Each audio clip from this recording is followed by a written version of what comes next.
कि मिस्टर ऐश ने एक बात कही थी कि इस धरती पे, इस धरा पे वेल्थ की कमी नहीं है। ठीक है, वेल्थ जो है ना हमें सर्कुलेट करनी है हर किसी में।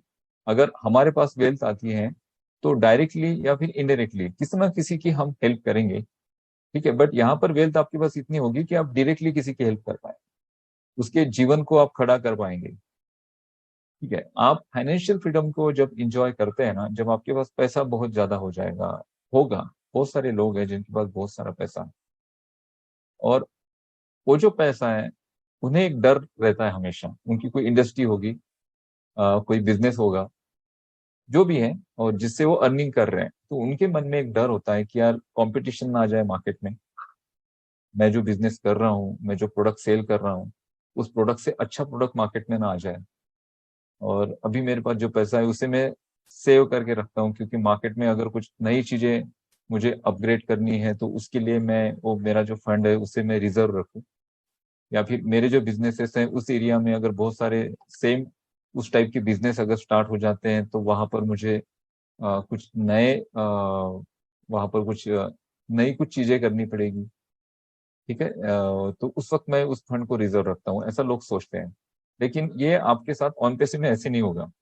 ऑन पैसिव में आपका जितना भी पैसिव इनकम है ना, जो आप अर्न कर रहे होंगे, वहां पे आपको ये डर नहीं होगा कि कल चल के ये पैसिव इनकम मेरा बंद ना हो जाए, कल चल के हमारे जो प्रोडक्ट है उसे कोई डिमांड ना रहे, कल चल के हमारे कंपनी का कोई कॉम्पिटिटर ना आ जाए। ऐसा नहीं होने वाला है।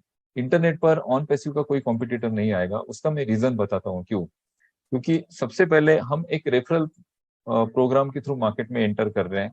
हमने एक रेफरल प्रोग्राम के थ्रू मार्केट में एंटर किया और अभी भी हम कर रहे हैं।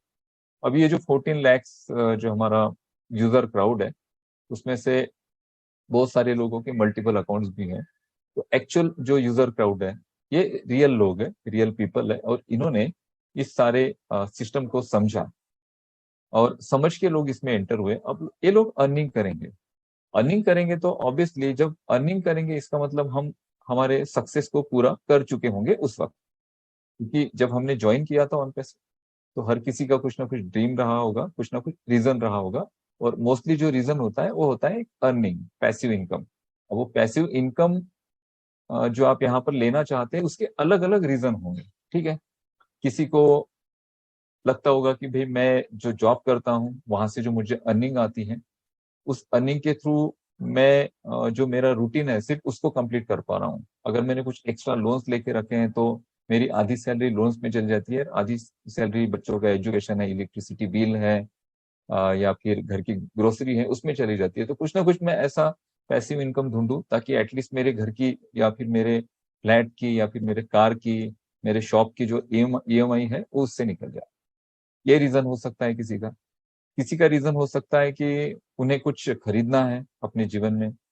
ठीक है, वो खरीदना चाहते हैं, उसके लिए कुछ एक इनकम वो ढूंढ रहे हैं। तो बहुत सारे रीजंस है आप लोगों को, और इस रीजंस के थ्रू आप ऑन पैसिव में आए, एंटर हुए। और ये जो रीजन आपका पूरा हो चुका होगा, जिस दिन आपके अभी विड्रॉल स्टार्ट हो चुके हैं, बहुत सारे लोग विड्रॉल्स कर भी रहे हैं। मे बी किसी के अमाउंट्स वहां पर आए होंगे, बट मुझे नहीं लगता है कि विड्रॉल अभी शायद पेंडिंग में है।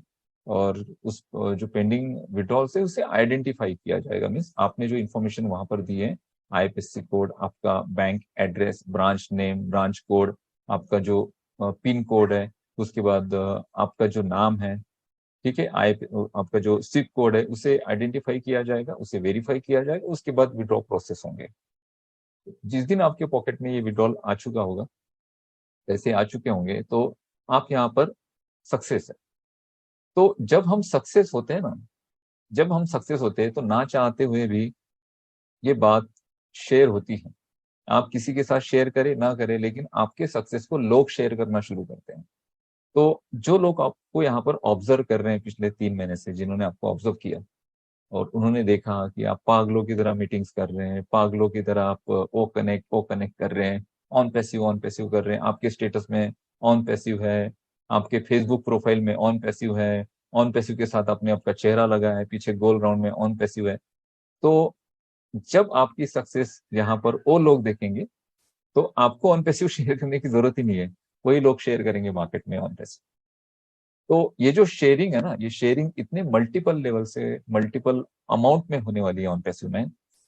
और ये हमारा बिजनेस मॉड्यूल है जिसको कोई बीट नहीं कर सकता और जिसको कोई कंपटीशन नहीं है। क्योंकि ये जो हमने यहाँ पर सारा एक बिजनेस मॉड्यूल क्रिएट किया है, ये हमने एक दिन में या 2 दिन में या 3 दिन में हमने क्रिएट नहीं किया।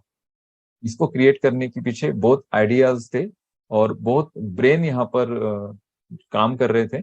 और उस ब्रेन के थ्रू, और सबसे बड़ा ब्रेन मिस्टर ऐश, उनके थ्रू ये बिजनेस मॉडल डेवलप हुआ और हमने उसे रन कर दिया मार्केट में। अभी अगर हमें कोई बीट करना चाहता भी है तो उसे इस बिजनेस मॉडल को बनाने के लिए एटलीस्ट 5 साल लगेंगे। क्योंकि ये जो हमने यहाँ पर फाउंडिंग मेंबर क्राउड, यानी हमारा जो प्राइमरी कस्टमर है, प्राइमरी हमारे एफिलिएट है, ठीक है, और ये हमारे ब्रांड एम्बेसिडर्स भी है। ब्रांड एम्बेसिडर ये शब्द हम यूज नहीं करते, मैं इसलिए यूज कर रहा हूँ क्योंकि इस ब्रांड को हम प्रमोट भी करेंगे। एटलीस्ट मैं 10 लोगों को तो भी ओ कनेक्ट के बारे में बताऊंगा एटलीस्ट। और ये सारी चीजें हर किसी के साथ होगी, तो हम इसे प्रमोट भी करेंगे, तो इस ब्रांड को हम प्रमोट भी करेंगे। तो हम यूजर भी है, हम फाउंडिंग मेंबर है पहले, बाद में यूजर्स है, सॉरी कस्टमर्स है, यूजर्स है, और हम इस ब्रांड को प्रमोट भी कर रहे हैं, तो हम ब्रांड प्रमोटर भी है। तो इतने सारे रोल हम अदा करेंगे। एक व्यक्ति इतने मल्टीपल रोल को अदा करेगा, और ऐसे 14 लाख लोगों को क्रिएट करना किसी भी कंपनी को उतना ही समय लगेगा जितना ऑन पैसिव को लगा था। तो कोई कंपनी हमें बीट करना चाहती भी है तो इतना क्राउड और इतना यूजर बेस क्रिएट करने के लिए उनको 2 से 4 साल लग जाएंगे, और तब तक 2 से 4 सालों में हम मार्केट को और ज्यादा बीट कर चुके होंगे। क्योंकि 4 सालों में हमें पता नहीं है, मुझे पर्सनली पता नहीं है कि 4 सालों में हम मार्केट को क्या डिलीवर कर रहे होंगे। उस वक्त हम कौन सी टेक्नोलॉजीज को बना रहे होंगे और हम क्या दे रहे होंगे और आपकी क्या पोजीशन होगी उस वक्त। तो हमें अगर कोई हमारे पीछे आएगा भी ना, तो उनसे हम हमेशा 5 साल आगे रहने वाले, कम से कम। ठीक है। और 5 साल होने के बाद आगे के जो 5 साल होंगे उनमें उसमें हम 10 साल आगे निकल जाएंगे। यानी 10 साल के बाद अगर हमें कोई बीट भी करेगा तो हम 10 साल आगे रहने वाले हैं, 10 से 15 साल आगे रहने वाले हैं किसी भी कॉम्पिटिटर से। अभी जो क्रेज है, या फिर अभी जो मार्केट है, या फिर अभी का जो नया रेगुलेशन है, जो यूजफुल जो अभी की टेक्नोलॉजी है, वो है एआई टेक्नोलॉजी। 2040 तक 50 तक एआई टेक्नोलॉजी बूम करने वाली है। और उसके बाद हम कौन से नए टेक्नोलॉजी में एंटर हो चुके होंगे ये हमें पता भी नहीं होगा। क्योंकि हमारे पास क्या होगा, हमारे पास मार्केट होगा, हमारे पास अर्निंग्स होंगे, हमारे पास बहुत ज्यादा अर्निंग्स होंगे, बहुत ज्यादा मल्टीपल सोर्सेस से। ठीक है। हमारे प्रोडक्ट्स के अलावा जो हम सर्विसेज मार्केट में देंगे, उन सर्विसेज के थ्रू भी हमारे पास बहुत ज्यादा रेवेन्यूज आएंगे जिस कंपनी के पास। जब हमारे पास रेवेन्यू आते हैं ना, तो हमें नए नए रिसर्च, नए नए जो डेवलपमेंट है या फिर R&D करनी है, तो उसके लिए हम एक बड़े लेवल से रिसर्चर्स को अपॉइंट कर सकते हैं जो हमारे लिए एक और नई टेक्नोलॉजी को रिसर्च करे, या फिर ये जो अभी हमारी करंट टेक्नोलॉजी है उसको और ज्यादा अपग्रेड करे। क्योंकि हम कैपेबल होंगे उन सारे रिसर्चर्स को एडॉप्ट करने के लिए और उनसे काम करवाने के लिए।